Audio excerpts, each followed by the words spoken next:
Hello, everyone, and welcome to this reimagining of Shakespeare's quintessential tragedy, Hamlet. This presentation removes this iconic play from within the confines of Denmark and instead relocates it to 1930s Oklahoma during the Dust Bowl. I assume brief introductions to both Hamlet and the Dust Bowl are probably a necessity. Thus, though this undertaking is practically impossible, I shall attempt. Okay, so first, Hamlet goes something like this. Boy's father is dead. Boy's mother marries boy's uncle only a month following father's death. Boy is sad. Boy meets the ghost of his father, who informs him that his death was not an accident, but the work of boy's uncle. Boy is angry and dives a little too far off the deep end. Boy mistreats everyone around him, especially his supposed love. Boy kills people, people kill people, everyone dies. Think Lion King, but without the happy ending. As for the Dust Bowl, I think the best way to describe it is to have you imagine Rodgers and Hammerstein's Oklahoma, but subtract all the musical numbers and replace them instead with life-threatening dust storms. So, now that we are all on the same page, let's dive right in. As this assignment was originally created for a Shakespeare in Performance course, we are going to discuss the play utilizing 4 distinct lenses: the setting, the costuming, the soundtrack, and the language. All these facets have been concentrated on one pivotal scene from the play, the scene in which Hamlet first sees the ghost of his father. So, I wanted to maintain at least some semblance of the interactive quality of the original presentation when making the switch to a more virtually compatible experience. Thus, the image on your screen is actually the original poster board, and your job as viewer is to decide which sections most intrigue you and delve into those sections by clicking on their subsequent header. For example, if you click on the header entitled Setting, you will automatically be directed to the slides which discuss the setting of this rendition of Shakespeare's work. Again, there are 4 groups: setting, costuming, soundtrack, and language. Though I personally suggest viewing the presentation in that order specifically, please feel free to take matters into your own hands and explore as you so choose. Once you have finished your exploration of each of the 4 categories, please click the word Conclusion at the bottom of this screen in order to hear parting words of wisdom from yours truly. I hope you enjoy going on this adventure with me. This and the following 2 slides are your gateway to the setting of this rendition of Hamlet. As we have relocated to the United States during the 30s, it was important to decide the role of Hamlet's family in society, since they can no longer simply be depicted as monarchs. Thus, they instead own and operate a highly formidable bank, which the following slides detail. This is a drawing of the exterior of the Hamlet family bank, located within a small Oklahoma town in the 30s.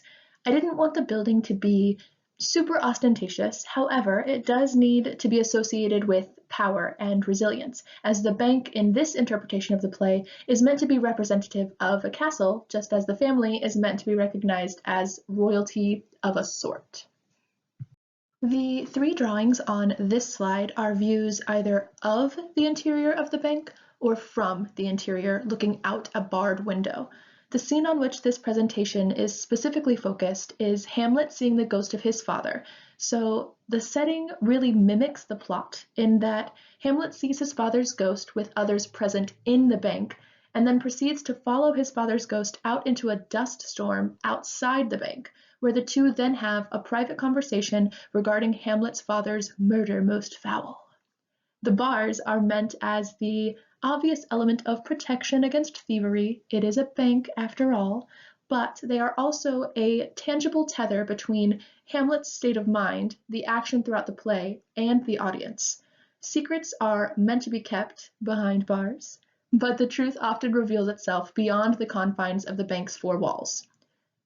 This marks the end of our setting mini tour, so please click the Go Back button in the bottom right corner of your screen in order to choose your next venture. This and the following 5 slides mark our delve into the costuming of this reimagined version of Shakespeare's most recognizable tragedy. The 1930s were an interesting time for fashion. but I also had to keep in mind the location. Oklahoma wasn't exactly the fashion capital at the time, so though the characters, some characters in particular, are dressed rather luxuriously, others represent the opposite spectrum, creating an easily recognizable division between the classes and the so-called good guys versus the so-called bad guys. Each of the following slides has a photo, or photos, of the characters within this scene, but also of a few of the other notable characters from within the play, since all of the characterizations and costumes tend to influence each other.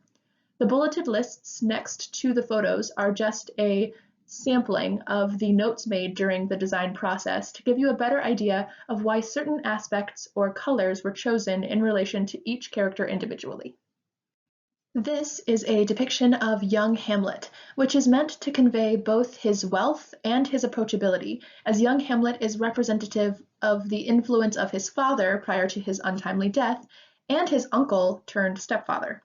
Green tones and relaxed lines emphasize Hamlet's youth, and the scarf around his neck is meant to be fashionable yet useful, as Hamlet utilizes it in order to avoid being ravaged by the dust storm which he ventures into in search of the ghost of his father.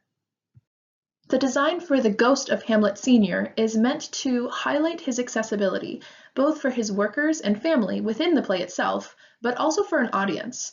Various blue tones are meant to elicit perceptions of wisdom and trustworthiness, as the ghost of Hamlet is the unifying tether between all the other characters in the play, but also between the audience and the truth.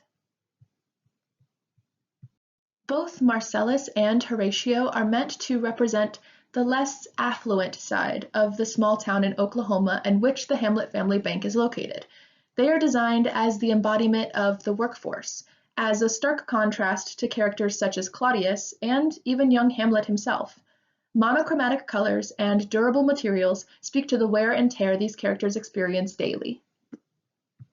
Though he is not represented within the specific scene on which this presentation is focused, it is important to have at least some knowledge of Claudius's appearance, as he ultimately inspires the designs for both young Hamlet and Gertrude. The decision to put Claudius in deep, rich colors was made in order to highlight both his wealth, even more to the point, his desire to flaunt his wealth, and his duplicity as a character. Structured lines and red-based tones reveal his status and his desires through his appearance.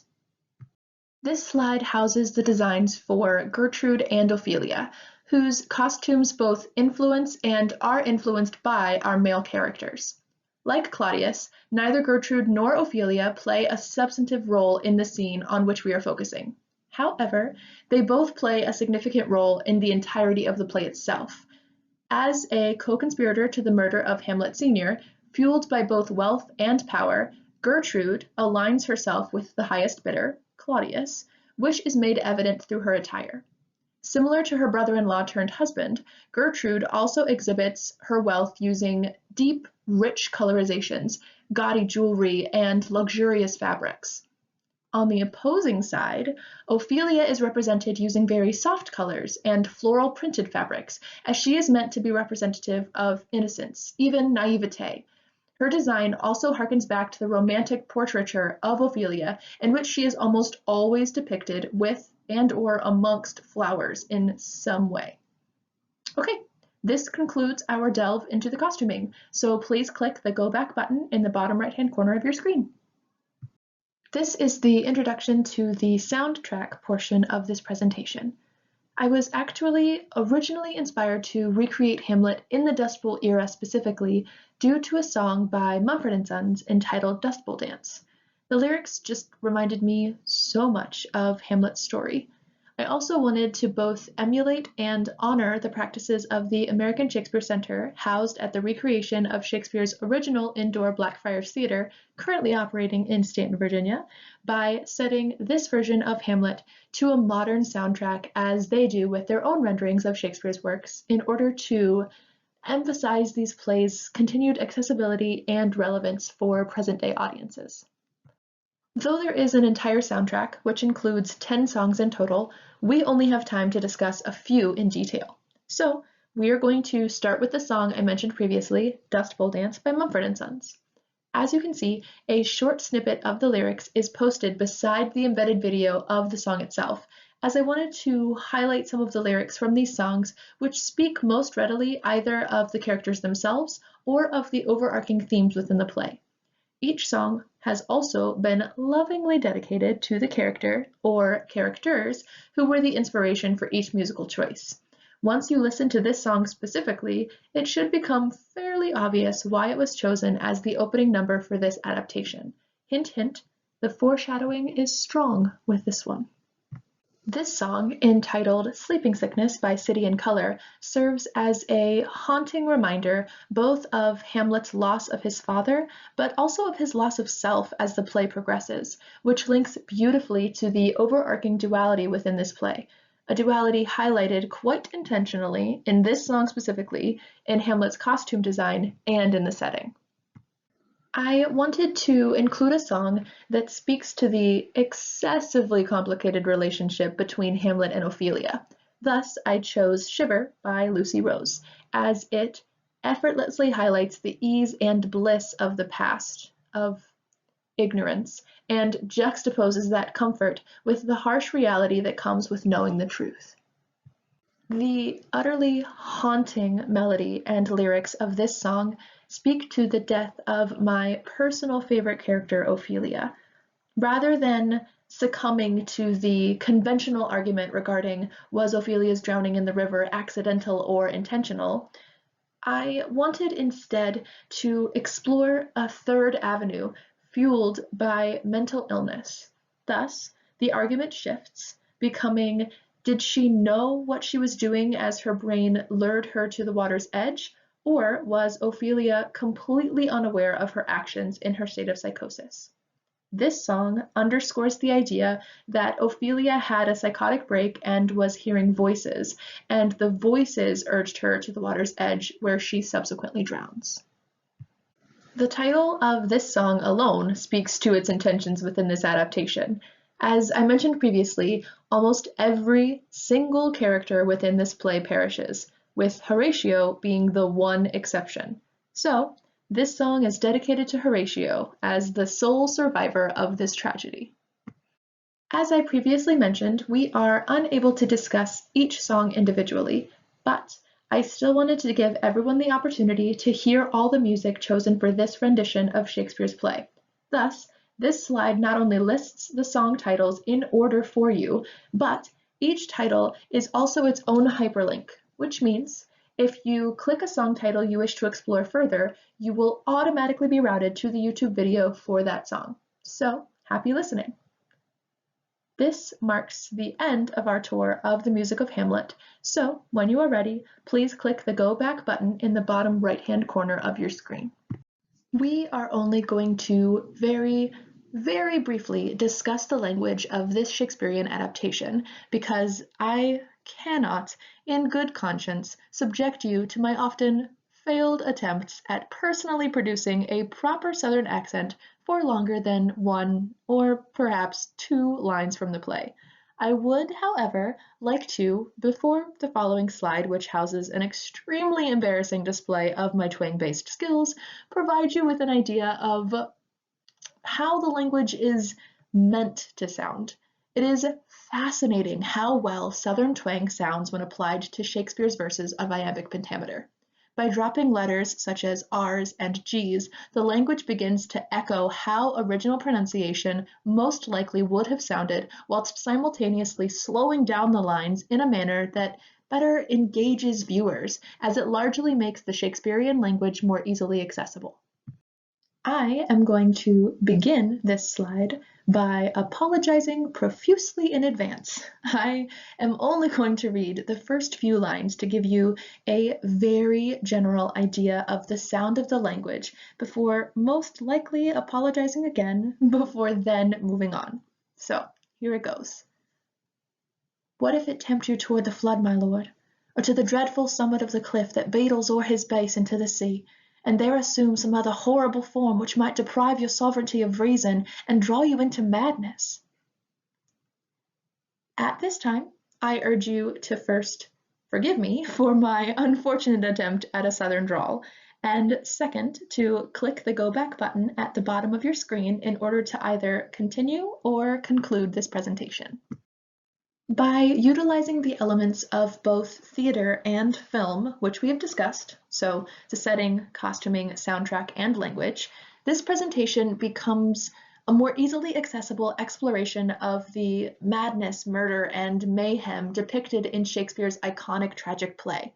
The choices made for this adaptation specifically are meant to serve as a tether between humanity and the past, present, and future, ultimately reinforcing Shakespeare's significance and accessibility for audiences, no matter the era.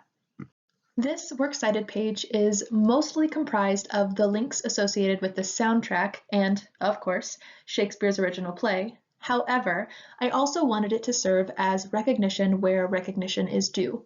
All the ideas and designs for this adaptation are original to this presentation specifically, thanks in large part to the amazing photography skills of fellow student Katie Kidwell and the incredible artistry of fellow student Mercedes Hill, without whom none of my babblings about color schemes and overalls would have ever come to fruition. So thank you both for supporting me throughout this project.